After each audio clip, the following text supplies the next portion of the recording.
To begin, when I say that pokeweed is edible, I don't mean edible like an apple where you could eat it raw. A lot of people were very suspicious of the plant that I showed in my recent pokeweed video, with many claiming that they thought it wasn't pokeweed at all. This is what people are expecting. So you can kind of see how large this pokeweed plant is right here, and if we zoom in on the stem, it is already developing a bit of a magenta color. But the one I was showing at the other location was even taller and way less magenta than this one right here. Now the color of pokeweed changes throughout its life.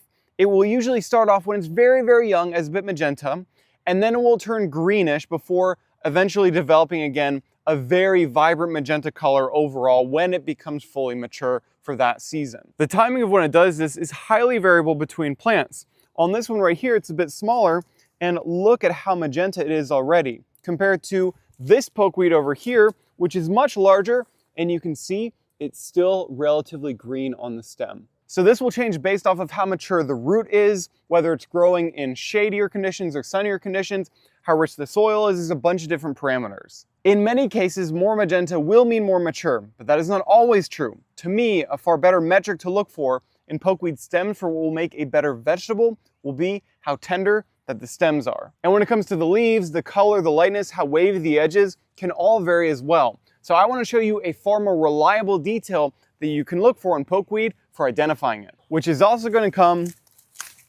from the stem. What I'm going to do is I'm actually going to cut across the stem now until I get to the inner part. There we go. Look at all those chambers right there. So this is called a chambered pith, and that is a very distinctive characteristic of pokeweed. We don't really have any other plants with broad, simple leaves that alternate along the stem, that look anything like pokeweed, that also have this chambered pith on them. Being able to recognize distinguishing characteristics compared to variable ones is highly important for plant and mushroom identification, which is why in Gather, my foraging app, in all of our lookalikes guides, we're showing you only the most distinguishing, easy to see details to differentiate edible plants from toxic ones. You can check out the link in my bio for a free month trial if you want to check that out. Oh, and another thing, people will say that if you get the sap on your skin or things like that, you're gonna have this horrible reaction. And all I can say is for myself, I've gotten this stuff on my skin hundreds of times, and I've never had any issue whatsoever.